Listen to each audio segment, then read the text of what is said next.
solubility of substance, solubility of gas in liquid। अब जो solubility होती है, जैसा कि हमने पहले भी डिस्कस किया था कि मैक्सिमम अमाउंट है जो सब्सटेंस की किसी स्पेसिफाइड अमाउंट ऑफ सॉल्वेंट में डिज़ोल्व कर सकते हैं eight a particular temperature. Gases जो होती हैं लिक्विड के अंदर सॉल्युबल होती है, पर उनका जो एक्सटेंट होता है वो अलग अलग होता है। अब कुछ गैसेस ज़्यादा सॉल्युबल होती हैं, कुछ कम सॉल्युबल होती हैं, और इनकी सॉल्युबिलिटी का यूज़ हम डेली लाइफ के अंदर देखते हैं। कार्बन डाइऑक्साइड गैस पानी के अंदर डिज़ोल्व होती है। कहाँ पे इसका एग्जांपल होता है? लिक्विड बेवरेज में। अब हाउस क्लीनर जिसमें हम अमोनिया का यूज़ करते हैं, डिज़ोल्व ऑक्सीजन जो नेचुरल वाटर के अंदर प्रेजेंट होती है, जिसको एक्वाटिक एनिमल्स यूज़ करते हैं। और जो फैक्टर हैं जिनके ऊपर की इफ़ेक्ट डालती है solubility of gas in liquid के ऊपर, वो 3 फैक्टर हैं: nature of the gas and solvent, temperature and pressure. तो nature of the gas and solvent, जो गैस इजीली लिक्विफाइड होती है वो कॉमन सॉल्वेंट्स के अंदर ज़्यादा सॉल्युबल होती हैं। जिस तरह से ये जो हाइड्रोजन है, नाइट्रोजन है, ऑक्सीजन है, ये लिक्विफाई नहीं होती इजीली, तो ये कम सॉल्युबल है। लेकिन इथेनॉल वगैरह के अंदर यही ज़्यादा सॉल्युबल है। इसका मतलब नेचर के ऊपर डिपेंड करता है। अब गैसेस जो इजीली आयंस के अंदर कन्वर्ट हो जाती हैं, वो भी सॉल्वेंट के अंदर ज़्यादा सॉल्युबल है। सॉल्वेंट कौन सा? पानी। जैसे HCl है, पानी के अंदर सॉल्युबल होकर क्या बना रही है? Hydronium ion and chloride ion.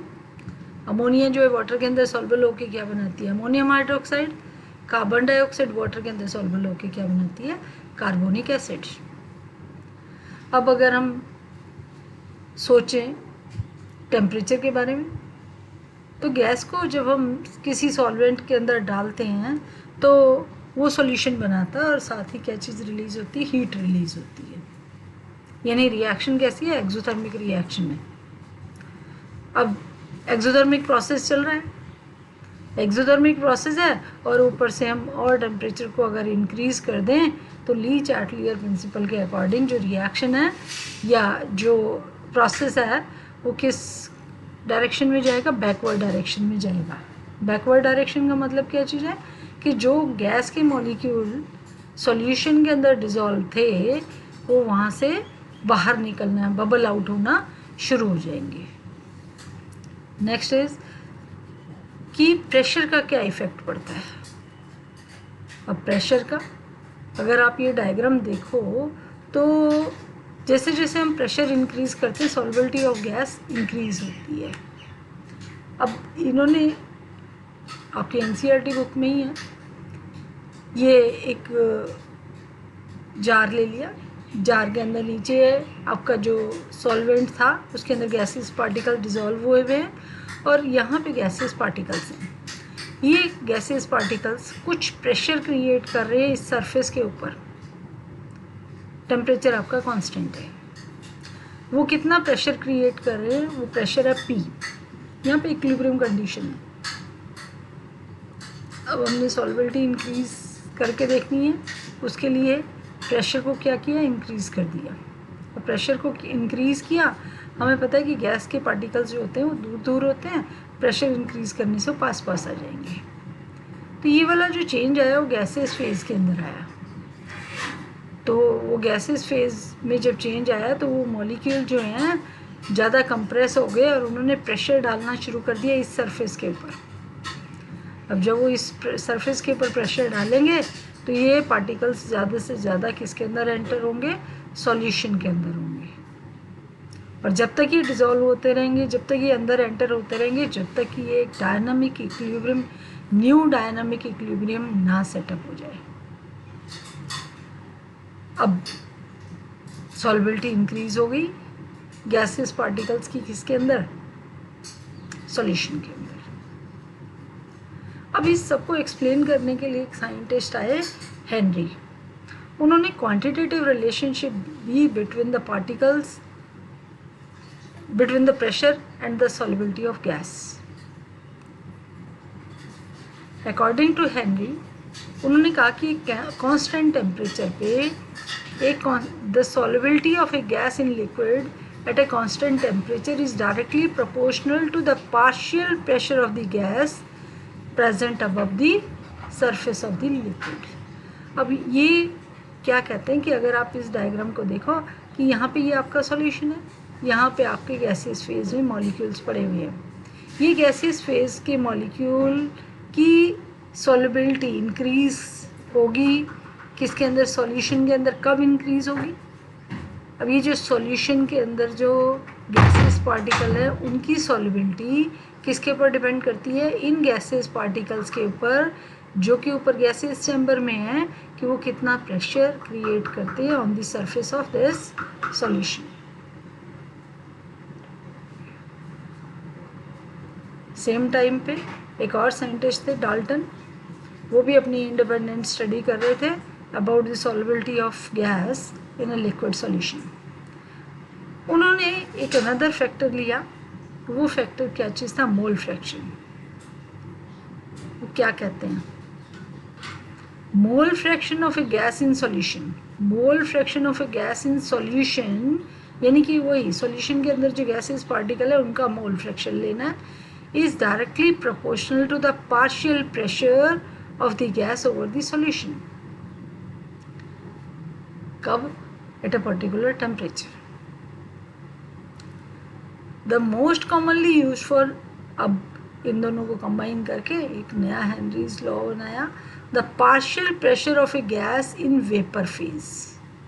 यानी कि गैसियस चैम्बर के अंदर जो गैस पार्टिकल्स हैं वो कितना प्रेशर क्रिएट कर रहे हैं, वो डायरेक्टली प्रोपोर्शनल है mole fraction of the gas in the solution, कि कितने नंबर ऑफ मोल्स प्रेजेंट है सॉल्यूशन के अंदर।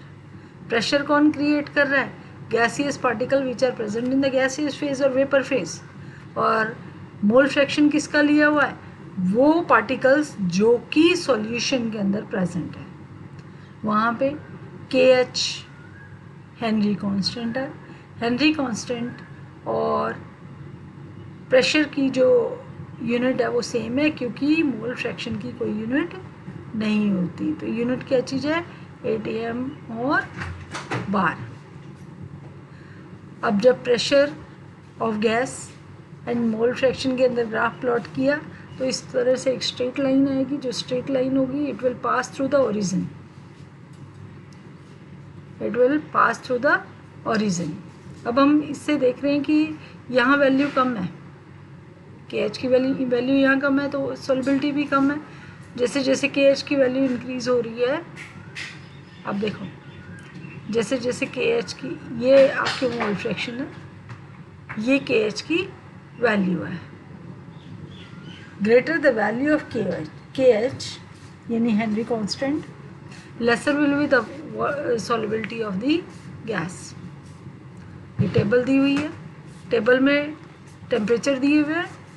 अब हेनरी ने डिफरेंट लॉ, मतलब डिफरेंट जो गैसेस लेके पर्टिकुलर टेम्परेचर पे उनके अपनी हेनरी कांस्टेंट, लॉ कांस्टेंट की वैल्यू कैलकुलेट करके इस टेबल में लिखिए। फिर आगे देखिए एप्लीकेशन ऑफ हेनरीज लॉ।